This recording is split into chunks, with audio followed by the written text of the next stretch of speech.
So starting. Good evening students. Welcome to MAIS. I am Bharath. As we all know, in the last 2 days we had completed polity, our hit series, highly important topics.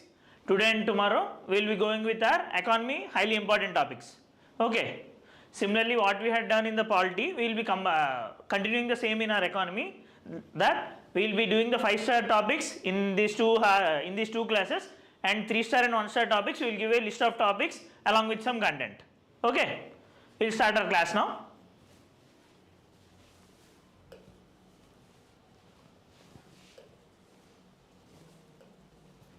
Yeah, and one more thing. In the first class, we are trying to cover the topics which are highly in news with static linkages of the last 4 months, because it is true that since prelims is nearby, many of you might have left reading newspaper.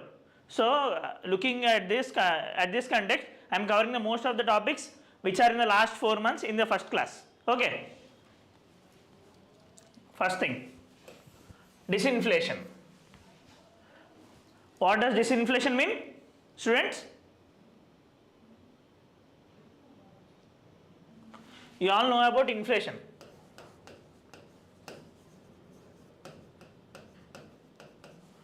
Inflation means rise in the general price level of commodities, right? Means rise in the prices paragonum. The opposite of inflation is deflation.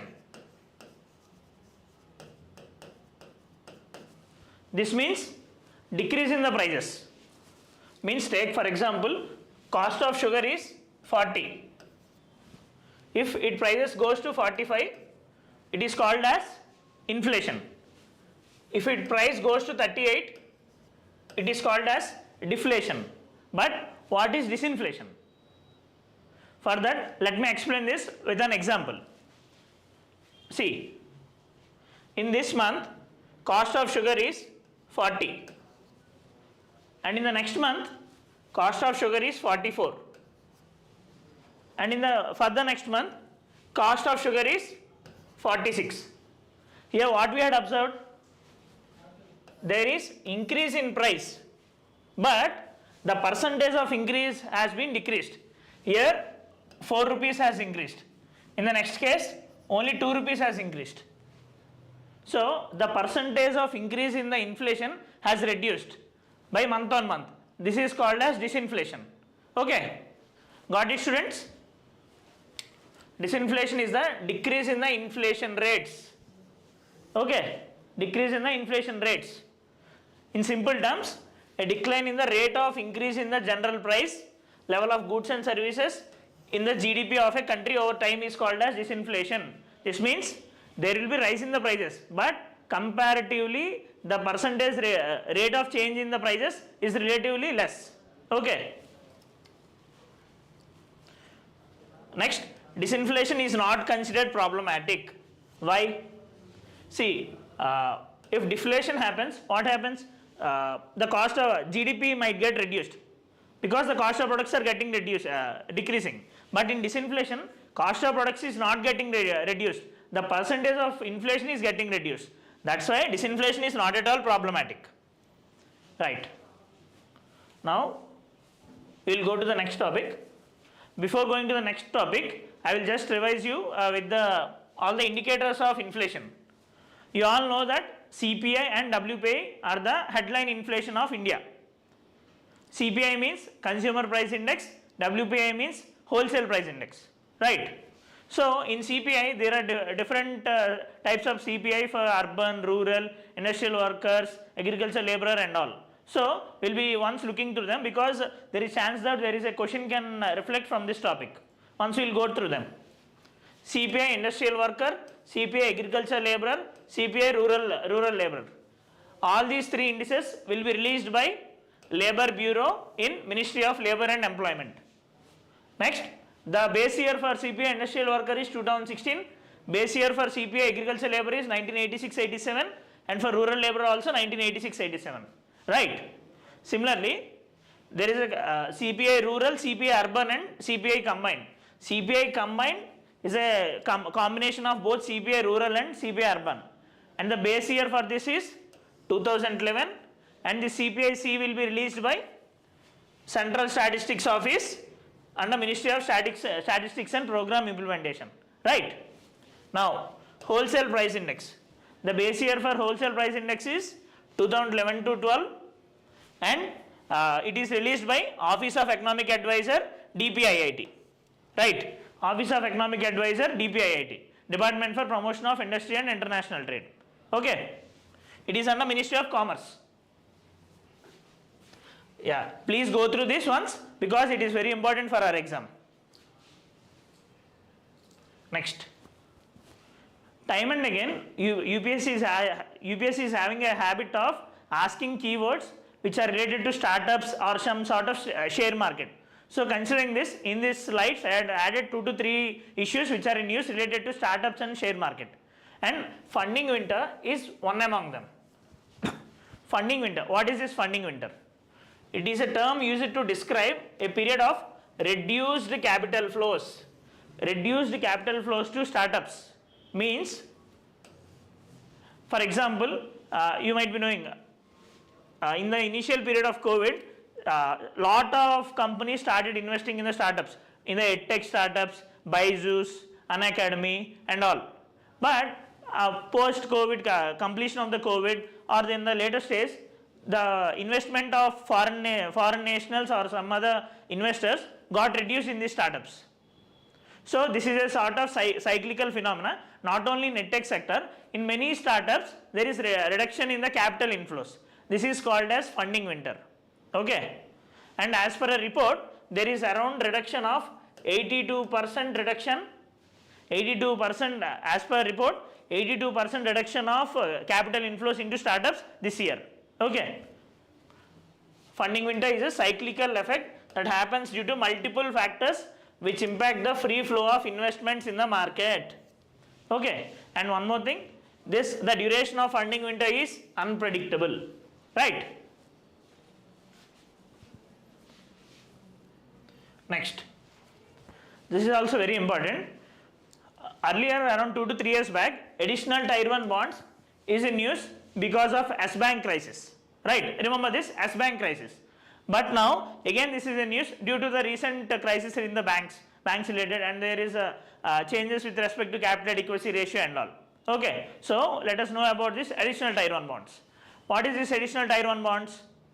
Additional tier 1 bonds are perpetual bonds with no maturity date. What does this mean? If we had taken loans from someone, bonds are nothing but loans, some sort of loans, right? But these loans are not tradable in the share market, these bonds are tradable. That is the only difference between loans and bonds. Now, with respect to the bonds, this AT1 bonds, there will be time period or maturity period for normal bonds. But for this additional tier 1 bonds, these are perpetual bonds. There is no maturity period. This means if I am investing in additional tier 1 bond of some company, say I am investing in additional tier 1 bond of Tata. So at that point of time, I won't be getting, there is no maturity period for that. I will be getting returns in the form of interest rate every year, but I can't get the original value. I can't get the principal amount even after many years. This is called as perpetual bond. Investors in these bonds do not get the principal back. That is what I am saying. Next, however, the interest continues forever. That's why AT1 bonds will be having higher interest rates compared to the other bonds, because we are not getting the principal amount back. That's why interest rate will be higher. But why there is need for these sort of bonds? That is the main thing. Here this is necessary because there is, you know that there is a requirement of capital adequacy ratio for all the banks as per Basel norms. Presently Basel 3 framework is being continuing in India. As per that, there is requirement of capital adequacy ratio of 9% and all. So this AT1 bonds will be forming part of common equity tier 1 for banks. So in this case, banks will be going for purchasing, giving these AT1 bonds. Okay. And one more thing, since these are perpetual nature, these are often treated and viewed as equity and not as debt, since it is of permanent nature. and how to issue AT1 bonds and all, the rules and regulations all will be according to the directions of the Reserve Bank of India. Okay, according to the directions of Reserve Bank of India, and as I told you earlier, these bonds fulfill the criteria for capital adequacy requirements. One more thing, these bonds are contingent convertible bonds. These bonds are contingent convertible bonds. Why? Because if there is a requirement, banks can convert these bonds into equity in the future as per the situation. That's why it is called as contingent convertible bonds. Okay, and at what point of time banks will be doing that? There might be a chance that banks requirement of capital adequacy, if requirement is 9%, if banks capital adequacy ratio got below 9%, at that point of time banks will be trying to convert these into equity part. So automatically its capital adequacy will be increasing, right? Next, state government guarantee. What is this state government guarantee? First of all, what is guarantee?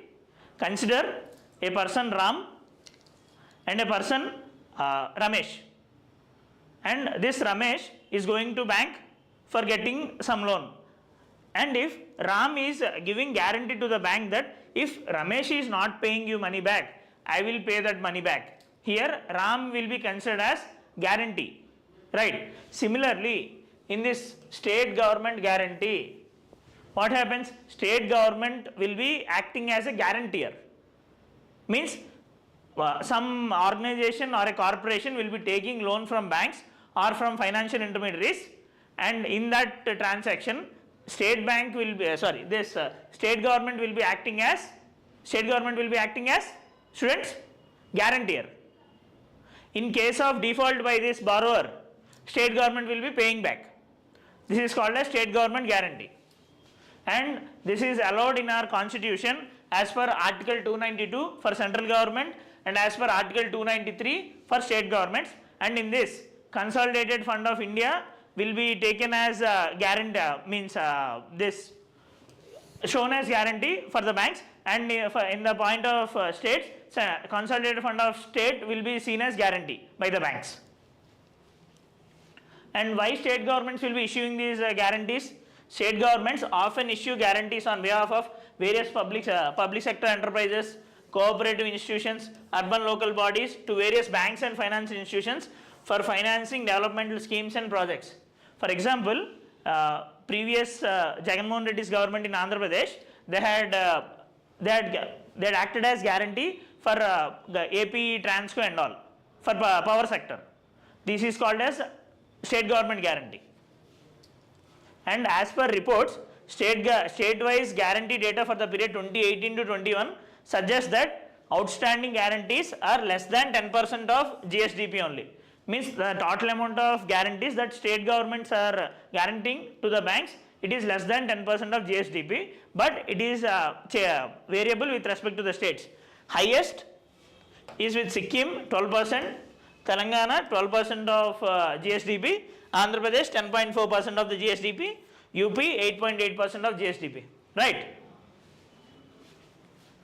Next, guarantee redemption fund. Why this is needed? Since banks, since state governments are acting as guarantee, they will be there is chance of default by the person who had borrower. So in this case, state government will be creating a fund called guaranteed redemption fund.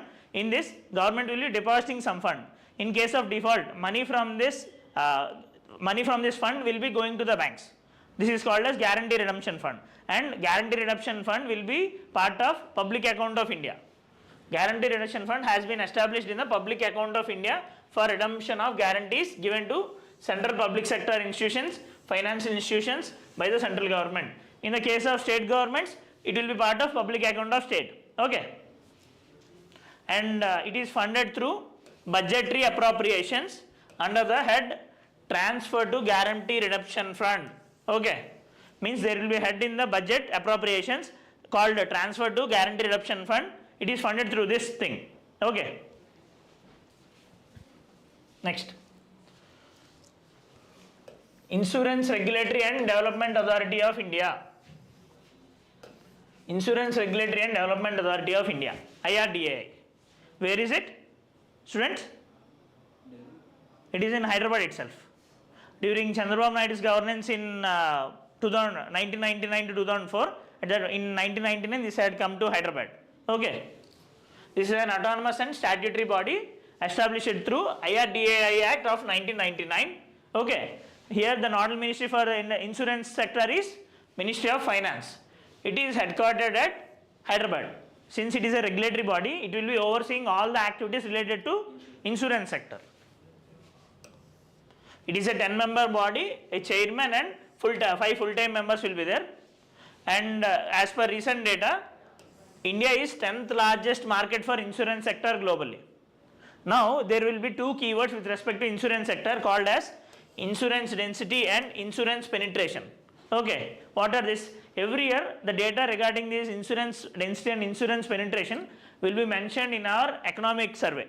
Okay, so we'll be, first of all, we need to know about the meaning of this insurance density and insurance penetration. Okay, insurance penetration means ratio of total insurance premium to GDP of in a given year. Means total insurance amount people are paying insurance premiums to the total GDP. It is called as insurance penetration. And what is insurance density? It is the ratio of total insurance premiums to whole population. Density is something related to population, right? Population density will be considering. Similarly, insurance density means it is a ratio of total insurance premiums to whole population of the country. It is called as insurance density. Okay. Next. Center for Fourth Industrial Revolution.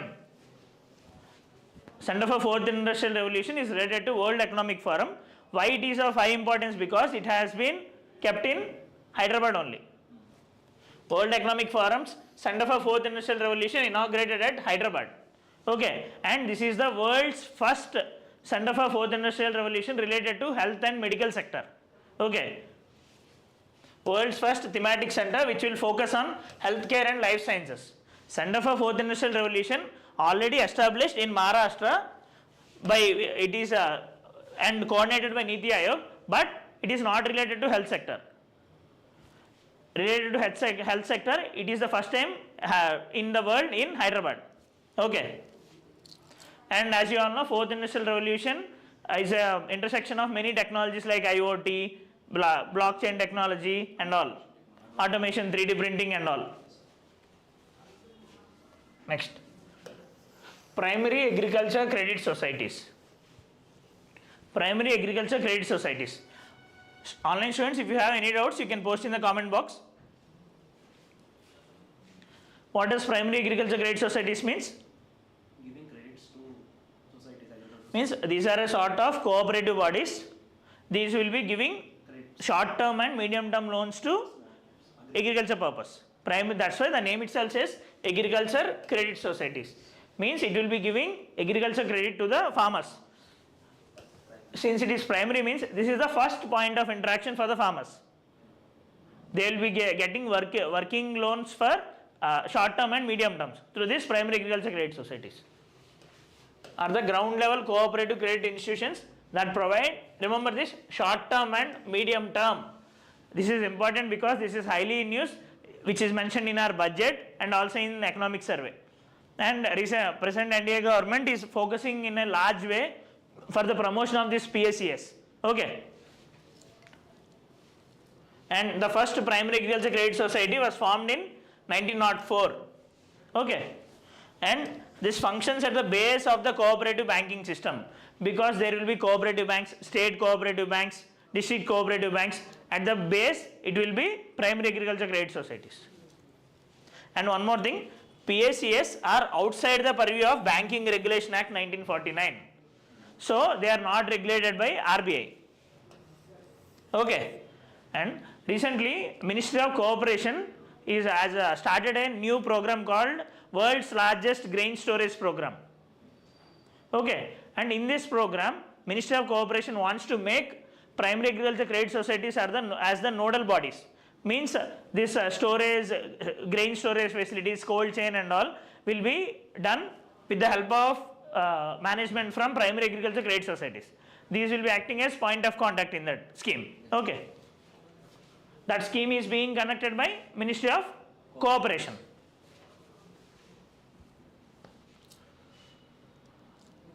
Next, National Payments Corporation of India, NPCI. What is this body? National Payments Corporation of India. It's into UPI systems and banking system, online banking system. Yeah, it is an organization which will be developing payment systems, be it UPI, automatic check clearance system. It had created Bharath bill payment system. It had created many things. So it is a body in which will be controlling the payment systems in India. Okay, and it is an initiative by RBI and Indian Banks Association. These two bodies combinedly form this NPCI, and it was formed under the provisions of Payments and Settlement Systems Act 2007. But remember that this is not a statutory body. Okay, this is incorporated as a not-for-profit company under Companies Act. Okay, it is formed under Companies Act. As I told you earlier, it is an umbrella organization for operating retail payments and settlement systems in India. Okay, and this NPCI is being promoted by 10 banks. Means 10 banks combinedly is promoting this NPCI in India. And what are the payment systems developed by this NPCI? National Financial Switch. This means National Financial Switch means ATMs. our ATMs. ATMs will be managed by this National Financial Switch. IMPS transactions, you all know this. Next, Aadhaar enabled payment systems, which will be happening in our PDS and all. And National Automated Clearing House. This is related to checks. Okay, check truncation system. And other services offered by NPCI are Bharat bill payment interface, IMPS, RuPay debit and credit cards are also by NPCI only. USSD services, BEAM and UPI. Okay. Next, NPCI International Payments Limited. What is this NPCI International Payments Limited? This is an wholly owned subsidiary of NPCI only. But the major goal of this NPCI International Payments Limited is to develop UPI type of platforms in foreign countries. Means it will be, this NIPL will be helping other countries' banks in developing payment interface. Right? Wholly owned subsidiary of the NPCI. NIPL strives to assist other countries in establishing their own efficient and secure payment systems. Right? Means there is UPI for India. Similarly, it will be helping other countries to make their own UPI. Okay. Recently, India UAE signed RuPay Domestic Card Scheme. RuPay Domestic Card Scheme Agreement, where NPCI, NIPL and Al Hayat Payments signed an strategic partnership agreement for implementation of DCS in the UAE. Right? Means domestic card scheme. This RuPay credit card NPCI is authorizing in India, no? Similarly, it will be helping this UAE bank for the formation of this domestic card service in their country. Okay. Next, UPI. Now this UPI became part of our life. Each and every day we will be using this 5 or 6 times. Right? Phone Pay, Paytm and all. So what does this UPI does? Unified Payments Interface. Unified means it is unifying multiple banks into one app. Yes. That is the thing now. How many bank accounts you are having, it will be in our app, in our UPI app. UPI powers multiple bank accounts in a single mobile application, merging several banking features. Example, transfer of funds and all. Right? Because our account can be of one bank. We can send to other banks also through this UPI. And we can operate multiple banks at the same time. And this was developed by National Payments Corporation of India only, as we told earlier, in 2016. And it was built over Immediate Payment System Infrastructure, IMPS. Why? Because now if we are doing a phone pay transaction, money will be going to the people, to the merchant or the shopkeeper within seconds. There is no delay. So it is backed by IMPS infrastructure. That's why it is going in within fraction of seconds. Now it is the most successful real-time payment system globally. Because in the person-to-person transactions or person-to-merchant transactions. Okay. Recently, UPI services have been rolled in Sri Lanka and Mauritius also. And in UPI, since it is evolving, many new features have been added in this UPI. We will go through some of the features now. Credit line on UPI. Earlier, there is no, in UPI transaction, what we can do? If there is account, there is money in our account, we can transfer that money to the shopkeeper or our friends. But now credit line have been provided on UPI. If you can check on your mobile phone, there is chance there is a credit facility in your PhonePe apps and all. So it enables pre-sanctioned credit lines from banks via UPI. Okay, means it acts like a credit card for us. Next, UPI Lite X. UPI Lite X. What does this do? Users can send and receive money offline. Users, if our internet is not there also, we can send and receive money offline. If a compatible device having NFC support, near field communication support is available in the other phone, we can transfer money even without the help of internet. Okay, and UPI Tap and Pay. It allows NFC enabled QR codes at merchants to complete payments with a single tap without entering the PIN. Means, for example, if I am using this option of UPI Tap and Pay, I am going to one tea shop. What I can do, without entering my PIN, I can just tap on the QR code. Money will be transferred to that. Now there is a tap and pay facility for debit cards, no? Similar facility has been evolved for UPI Tap and Pay.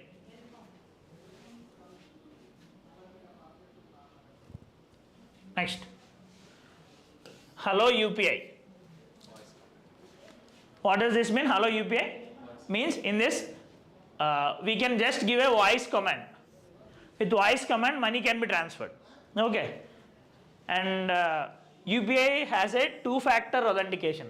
What does this mean? Two-factor authentication. Initially, while opening phone, I will show you. Wait. See. When opening PhonePe app, it is first of all asking, this is first factor of authentication. Second, whenever we have to make payment, again I have to type the PIN right. So this is second factor of authentication. That's why it is called as two-factor authentication. And as per recent data, UPI accounts for over 40% of India's digital transactions. Leaving this NEFT transactions and all, digital transactions of around 40% are happening through UPI. Okay, and as I told you earlier, recently UPI payment systems have been accepting in UAE, Sri Lanka, and also France. France is the first European country to accept UPI payments. Now if you go to Eiffel Tower, their UPI is accepted, right? And two more features about UPI. UPI Lite. What is this UPI Lite? This is new UPI service from NPCI, which will allow making faster, near real-time small value payments without an internet connection via money added in the wallet. Means similar to UPI Lite X, to send money without internet. Okay. UPI 123 Pay. Now we are able to make UPI transactions with the help of smartphones. But this with the help of this UPI 123 Pay, we can make the transactions in our small feature phones also. Feature phones means dabba phone, 1, 2, 3, this button phones. In that phones also we can make UPI transactions using this UPI 123 Pay. But in this only we can we can link only one account. Multiple accounts is not possible in this UPI 123 Pay. Okay. An instant payment system for feature phone. This is the major thing. UPI 123 Pay is for feature phones, not smartphones, who can use UPI payment service without internet, and the per transaction limit here is of only 5,000. Okay. Next.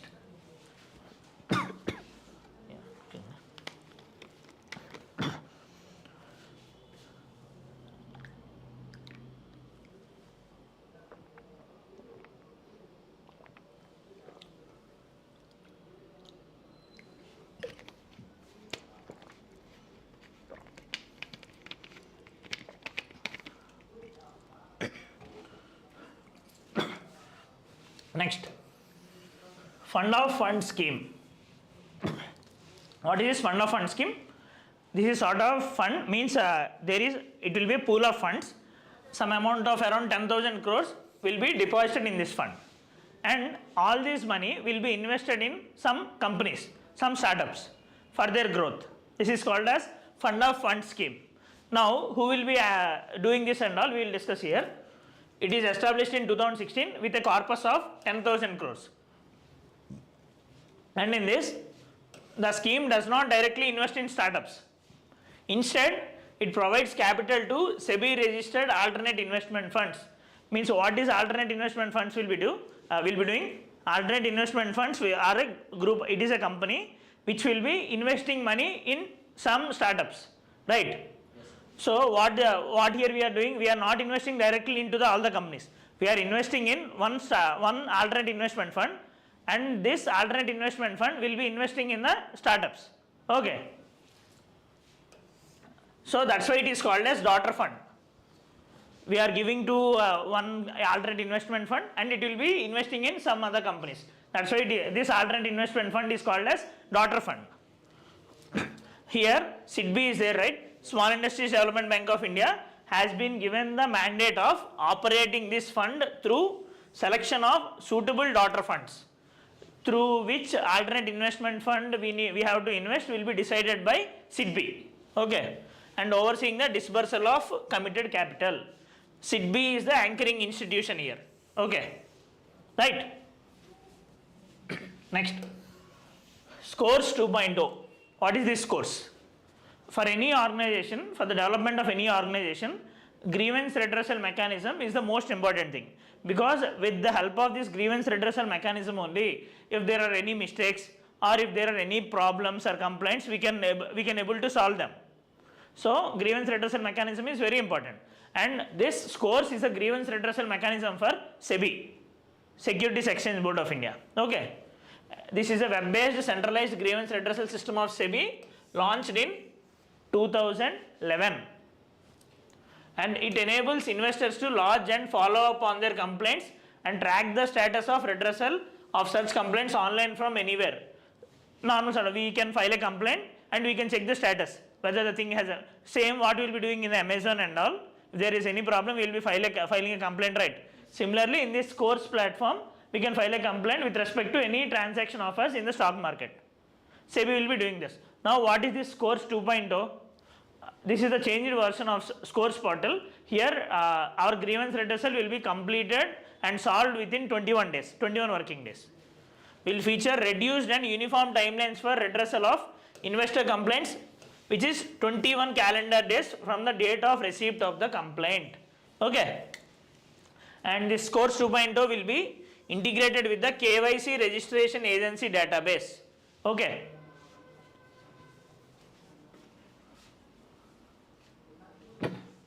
Next, Reserve Bank Integrated Ombudsman Scheme.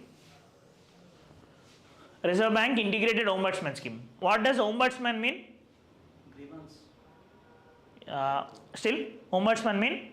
To address a grievance. Means ombudsman is a person, if there are any complaints, he will be doing the investigation, and he will be finally correcting the wrong. Finally, he will be giving the solution if there is any problem. So, and recently RBI had made this integrated ombudsman scheme. Why it is integrated? Because earlier there are different ombudsman schemes for different types of transactions. For example, there are 3 different ombudsman schemes earlier.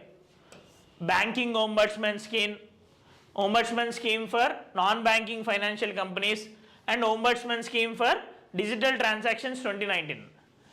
This integrated ombudsman scheme combined all these 3. That's why it is called as integrated, right? And the scheme has been framed by RBI in the exercise of its powers under Banking Regulation Act, RBI Act, and Payment and Settlement Systems Act, right? As I told you earlier, the basic requirement or the basic mandate of this integrated ombudsman scheme is to solve the complaints. Next, RODTEP scheme. What is this RODTEP scheme? To which sector does this RODTEP scheme related to? Trading merchandise. Sorry? Merchandise. Yeah, in which sector? Trading. This RODTEP scheme is related to export sector. Okay. What is the full form of this scheme? Scheme for remission of duties and taxes on exported products. Okay. Means, for example, if I am an exporter, I will be exporting, consider I am manufacturing one product, I am considering I am manufacturing cell phone. I am exporting it to Vietnam. So in that process, I will have to pay many taxes, be it local taxes, state taxes, central taxes and all. With the help of this RODTEP scheme, I can get back the tax amount which I had paid. Okay, this is called as RODTEP scheme. Remission of duties and taxes on exported products. The duties and taxes which I had paid will be remitted back to me. That's why it is called as remission. And this became operational from 1st January 2021. Why? Because earlier there is a scheme called Merchandise Exports from India scheme, MEIS scheme. But this is against WTO norms. Right? To make our scheme compliant with WTO, we have changed this scheme called as RODTEP scheme. And in this scheme, what happens? We won't be getting the money back, but they will be the custom authorities or the Central Board of Indirect Taxes and Customs will be giving e-scripts, digital duty credit or electronic slips. It is a sort of token. This token amount, this script, if we have to make transactions in the future, I can show this script and I can get discount there. That is called as duty credit or electronic script or e-script, right? This is the main functioning which happens in RODTEP scheme. And this RODTEP scheme operates within the Department of Revenue. Okay. It is a WTO compatible and is being implemented in an end-to-end IT environment. The main thing is why we had bought, because earlier MEIS scheme is not WTO compliant. Many 2 countries from Africa had filed complaint against us. To make it sure, we had made this RODTEP scheme. And one more thing, in this we will be getting remission of our taxes now. That taxes we will be getting the remission of taxes not only of central government, we will be getting the remission of taxes and levies from central government, state government and local levels also. Okay. Next. Card network market in India. Card network market in India. What is this card network? We will be having this debit card, credit card, no? And who will be authorizing these card networks? Like Visa, MasterCard, RuPay cards and all. All these cards are there now. These are called as card network markets. Okay. And see this, card networks are developed to utilize one mode of payment to pay for goods and services at multiple merchants and avoid carrying cash around. What does this mean? Instead of paying cash at multiple places, we will be giving our card as payment, be it debit card or credit card. And what is the benefit of accepting the running these card networks? Because there is a tax, or we can consider as a fees called as merchant discount rate. The businesses which are accepting these cards have to pay merchant discount rate to the card networks, Visa, MasterCard and the banks and all. Okay. For example, I am shopkeeper. You are using your credit card or debit card to me. Okay. You are making 100 rupees transaction to me.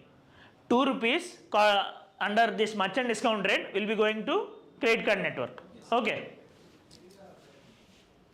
And one more thing, banks generally do not give our option to network to choose who is our credit network, card network.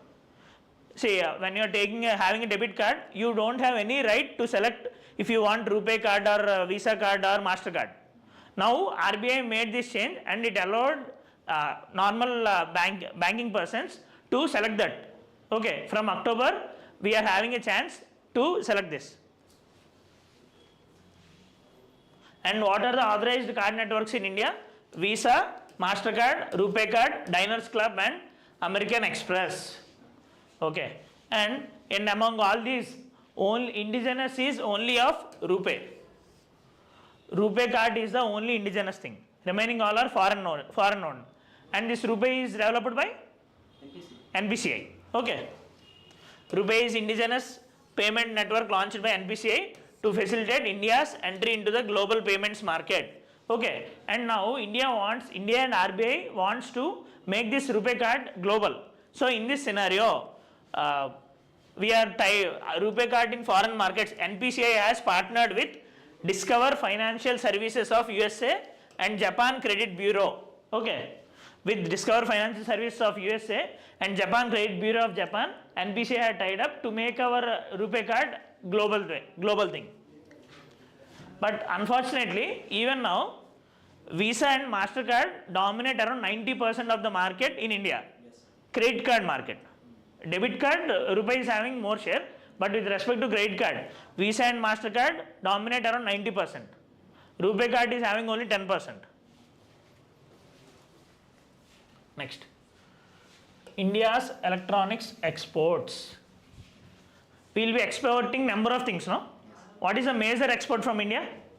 Major good we are exporting from India? The major good which we are exporting, major commodity is engineering goods. First is engineering goods. Second is petroleum products. Third is gems and jewelry. And fourth is electronic goods. Okay. Now, in recent times, export of electronics got increased from India. In this scenario, we need to have an idea about this electronic sector. Tamil Nadu, India's largest exporter of electronic goods. This accounts for around 30% of our electronic goods export. Means if 100 goods are going from India as electronics export, 30 goods will be from Tamil Nadu itself. Okay. And in Tamil Nadu, the district of Kanchipuram around constitute 40% of smartphone market. Okay. Earlier, Uttar Pradesh and Karnataka used to be hubs of this electronics export, but Tamil Nadu had overtaken them now. And for this export market related to electronic sector, USA and UAE are the major markets for India. Okay.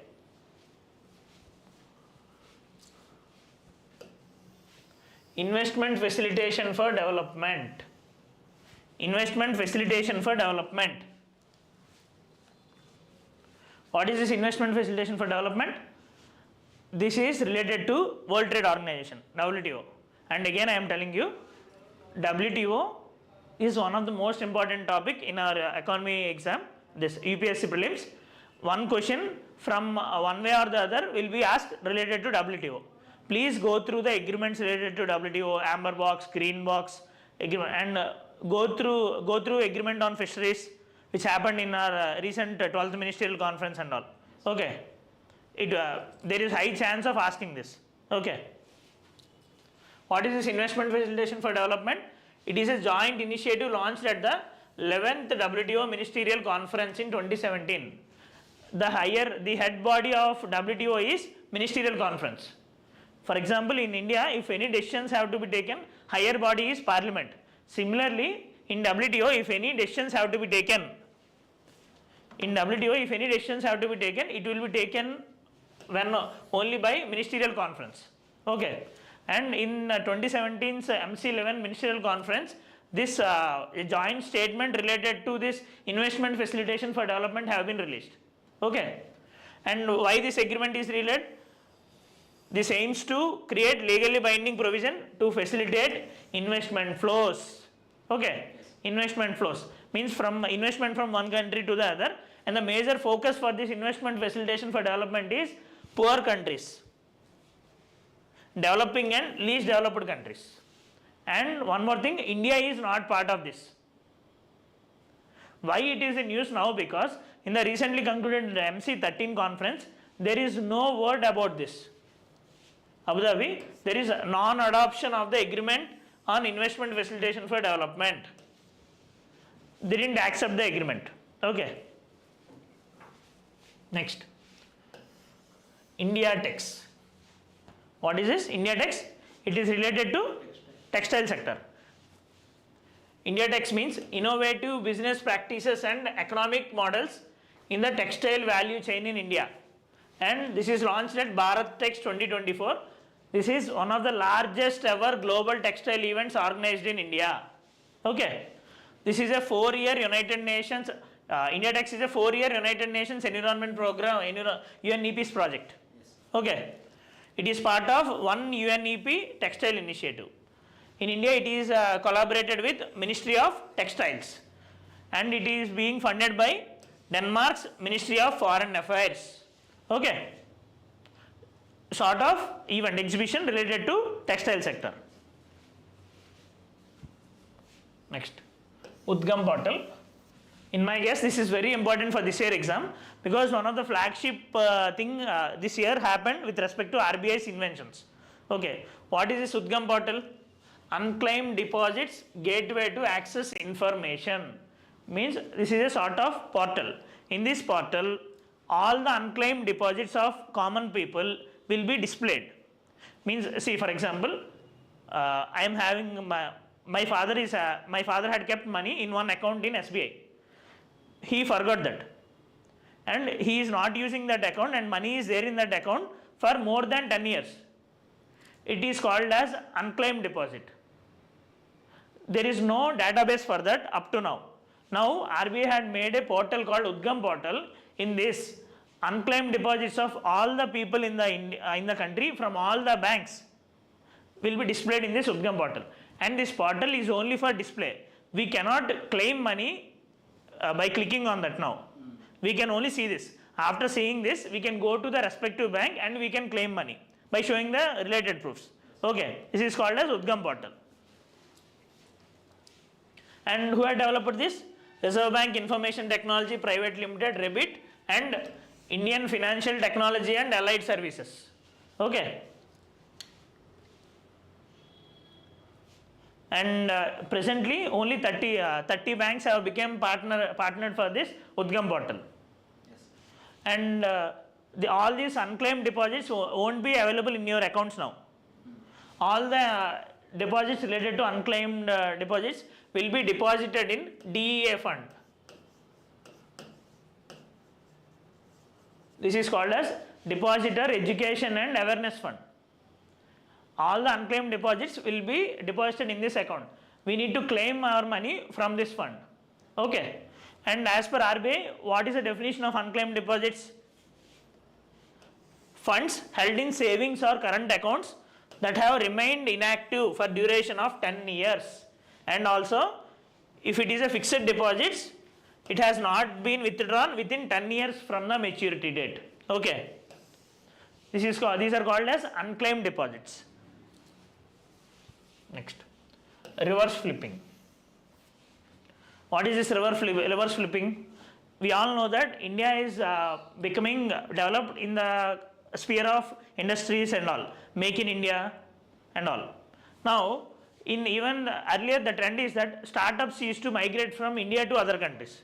But now there is a phenomena called as reverse flipping. In this, many startups are shifting their head office and all to India. This phenomenon is called as reverse flipping. It is a term used to describe the trend of overseas startups shifting their domicile, means their head office and all, to India and listing on Indian Stock Exchange. Okay.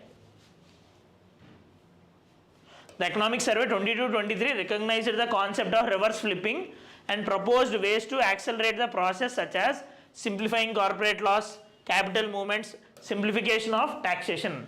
Our economic survey says that if we further simplify the corporate laws and taxation laws, many other startups might be shifting their domicile to India. Okay.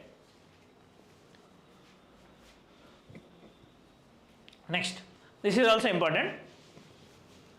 Domestic systematically important banks, DSIBs. Domestic systematically important banks. Who will be selecting this? RBI will be selecting this. Reserve Bank of India will be releasing the list every year, and as per 2023 list, it had released recently, and presently 3 banks, it had selected 3 banks as DSIBs. Banks are placed in, what are the 3 banks? State Bank of India, HDFC and ICICI Bank. Now, what are these DSIBs? Domestic systematically important banks. What are these DSIBs? These banks if they had failed, they will be creating lot of problems in our economy. Means they had tied in our economy into such an extent that whatever things, if a bank fails, that specific DSIP bank fails, whole economy collapses. That is called as DSIP. Are systematically important due to their, it might be they are important due to their size or cross jurisdictional activities, complexity and lack of substitute and interconnection. Okay, now consider if State Bank of India becomes problematic in this scenario, we might face lot of problems. Our economy faces lot of problems. That's why we call them as too big to fail. And the framework of selection of DSIPs of RBI is based on framework of Basel Committee on Banking Supervision. You know, right, Basel Committee. Yes. They had given one supervision framework related to DSIPs. RBI is following the same framework based on that. And there will be, in this DSIPs, there will be 5 buckets. Means the DSIPs will be placed in these 5 buckets based on their importance. Bucket 5 is of higher importance. Bucket 1 is of relatively lesser important DSIP. Now, when one bank is being placed in bucket, you know that there is requirement of capital adequacy ratio as per Basel norms. These DSIPs have to maintain additional capital adequacy.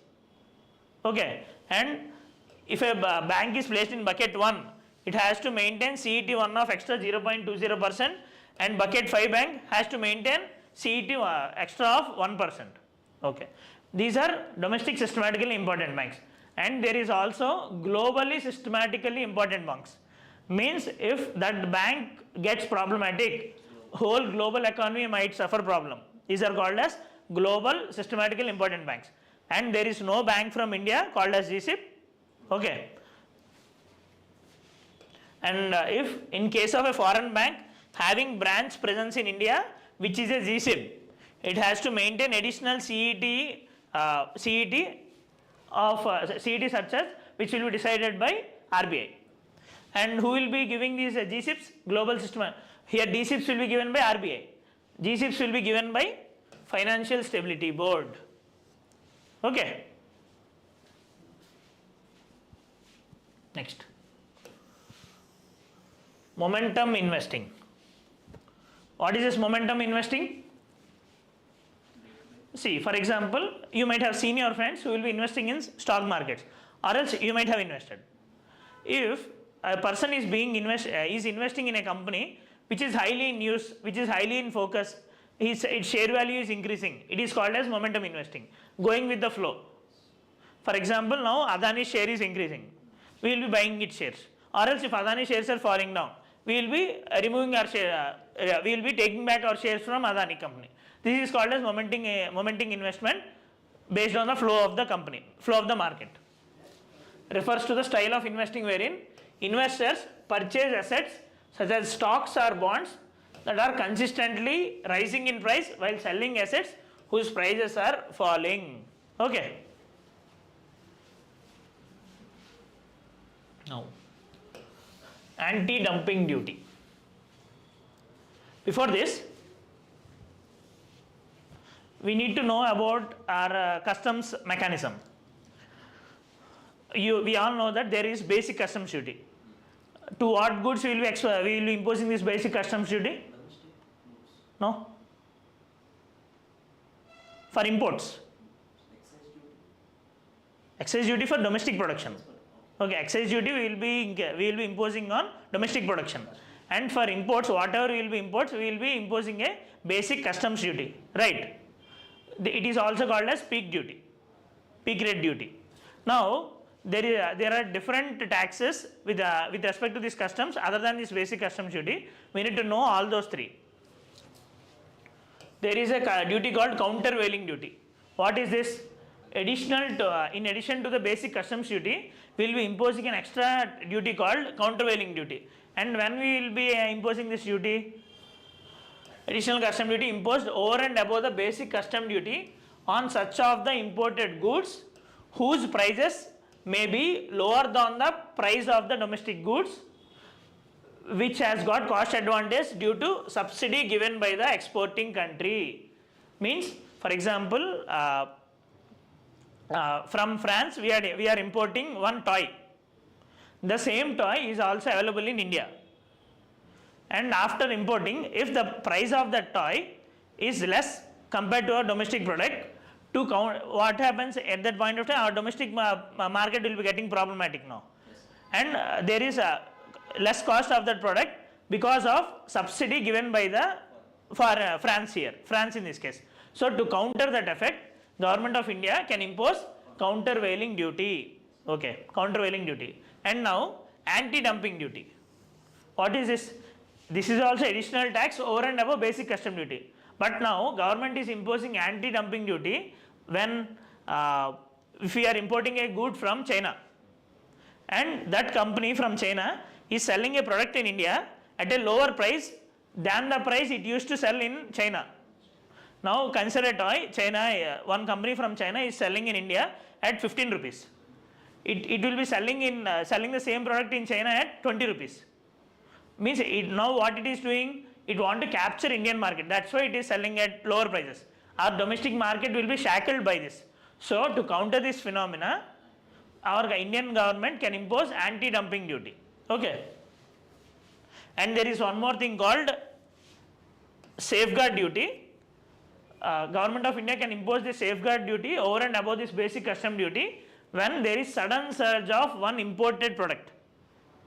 If they consider if there is tur dal in India, and if there is lot of tur dal being imported, there may be problem with respect to the price of that product. So to counter that effect, Government of India can impose safeguard duty. And mind it, all these three countervailing duty, anti-dumping duty and safeguard duty are allowed under WTO. Okay, these are WTO compliant.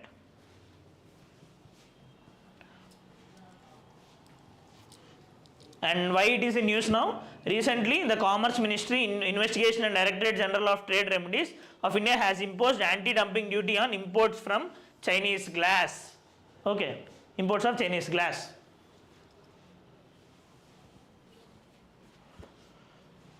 Yeah. Okay, students, I hope the class is clear today. We had covered the most important topics of the last 4 months. Tomorrow we will be covering the remaining 6 months, 6 to 8 months in the tomorrow's class, and I will be giving the list of the static topics which are important also, like Monetary Policy Committee, this RBI Retail Direct Scheme and all. Okay, thank you.